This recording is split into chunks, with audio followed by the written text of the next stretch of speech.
A paz do Senhor, sejam bem-vindos a mais uma leitura da Bíblia.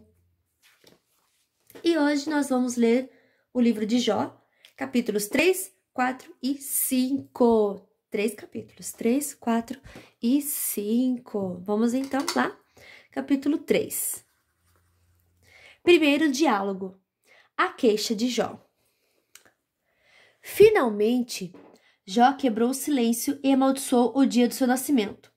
Jó disse: maldito o dia em que nasci, maldita a noite que disseram, já nasceu, é homem, que aquele dia vira escuridão, que Deus lá do céu não se importe com ele e que nunca mais a luz o ilumine, que a escuridão e as trevas o dominem, que as nuvens o cubram e apaguem a luz do sol, que aquela noite fique sempre escura e que desapareça do calendário, que seja solitária e triste aquela noite e que nela se escutem gritos e que nela não se escutem gritos de alegria. Que seja amaldiçoada pelos feiticeiros, aqueles que têm poder, sobre o monstro Leviatã, que escureçam as estrelas da sua manhã, que ela espere a luz e a luz não venha, e que a sua madrugada não chegue, pois ela deixou que minha mãe me desse a luz e não me poupou de todo este sofrimento. Por que não nasci morto? Por que não morri ao nascer? Por que minha mãe não me segurou no colo? Por que me deu o seio e me amamentou? Se eu tivesse morrido naquele momento, agora estaria dormindo, descansando em paz, estaria com reis e altas autoridades que reconstruíram palácios antigos, ou estaria com governadores que encheram suas casas de ouro e de prata. Se a minha mãe tivesse tido um aborto às escondidas, eu não teria existido e seria como as crianças que nunca viram a luz do dia. Na sepultura acaba a agitação dos maus e ali repousam os que estão cansados. Ali, os prisioneiros descansam juntos e já não ouve mais os gritos do capataz. Ali estão os importantes e os humildes, e os escravos ficam livres dos seus donos. Por que os infelizes continuam vendo a luz? Por que deixar que vivam os que têm o coração amargurado? Eles esperam a morte e ela não vem, embora a desejem mais do que riquezas. Eles ficam muito alegres e felizes quando por fim descem para a sepultura. Deus os faz caminhar às cegas e os cerca de todos os lados. Em vez de comer, eu choro, e os meus gemidos se derramam como água. Aquilo que eu temia foi o que aconteceu, e o que mais me dava medo me atingiu. Não tenho paz, nem descanso, nem sossego, só tenho agitação. Capítulo 4. Primeira fala de Elifaz. Então, Elifaz da região de Temã, em resposta, disse: Jó, será que você ficará ofendido se eu falar? Mas quem é que pode ficar calado? Você ensinou muita gente e deu forças a muitas pessoas desanimadas. Quando alguém tropeçava, cansado e fraco, as suas palavras o animavam a ficar de pé. Mas agora que chegou a sua vez de sofrer, como é que você perde a paciência e a coragem? O seu temor a Deus não lhe dá confiança? A sua vida correta não o enche de esperança? Você lembra de alguma pessoa inocente que tenha caído na desgraça ou de alguma pessoa honesta que tenha sido destruída? Tenho notado que os que aram campos de maldade e plantam semente de desgraça só colhem maldade e desgraça. Como uma tempestade, Deus os destrói na sua ira. Eles rugem como um leão feroz, mas Deus os faz calar. Eles quebram os dentes, assim como leões que não podem caçar. Eles morrem de fome e os seus filhos se espalham. Veio a mim de mansinho uma mensagem em voz tão baixa que mal pude ouvir. À noite, quando as pessoas dormem, um sono pesado, eu tive um pesadelo, que me deixou agitado. O terror tomou conta de mim, e o meu corpo inteiro começou a tremer.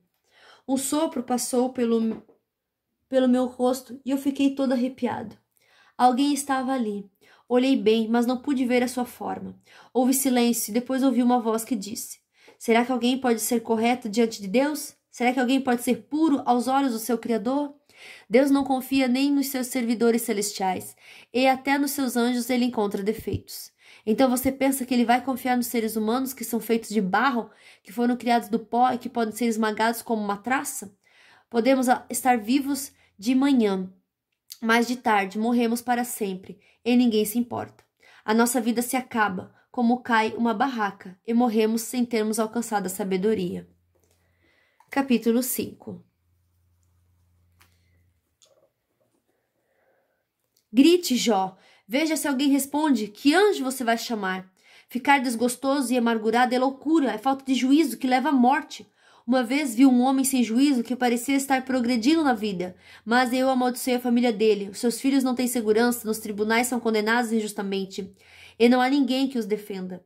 Os famintos ficam cobiçando as suas riquezas, devoram suas colheitas, pegando até trigo que nasce entre os espinhos. A aflição não brota da terra, a desgraça não nasce do chão. Somos nós mesmos que causamos o sofrimento. Tão certo como as faíscas das brasas voam para cima. Jó, se eu fosse você, voltaria para Deus e entregaria o meu problema a Ele. Nós não podemos entender as coisas maravilhosas que Ele faz, e os seus milagres não têm fim. Deus dá chuva à terra, Ele faz a água cair sobre os campos. Deus põe os humildes nas alturas, põe no lugar seguro os que choram. Deus faz com que os planos dos espertos falhem, e que as suas ações fracassem. Ele pega os sábios nas suas espertezas e acaba com as suas intrigas. Em pleno dia, eles ficam no escuro, e ao meio-dia andam às cegas, apalpando como se fosse a noite.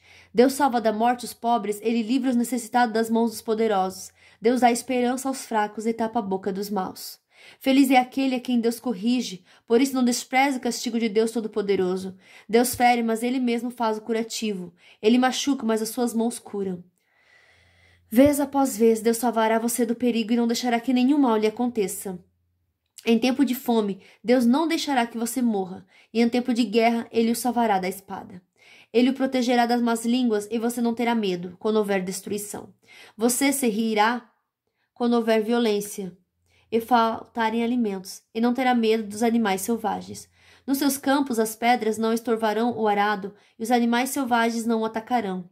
Na sua casa você viverá em paz, e quando contar as suas coisas, não vai achar falta de nada. Você terá muitos filhos, e os seus descendentes serão tantos como as folhas do capim no pasto. Você vai morrer velho e forte como um feixe de trigo, colhido no tempo certo. Jó, a vida nos ensina que é assim. Esta é a verdade, pense nisso, para o seu próprio bem. Fim da nossa leitura de hoje. A história de Jó é uma história bem forte, né? Que tem muito a nos ensinar. Espero que vocês estejam acompanhando. Não desistam, não desanimam. Vamos até o fim fazer a leitura da nossa Bíblia completa, tá bom? Que Deus abençoe você, uma boa noite e até amanhã. Tchau!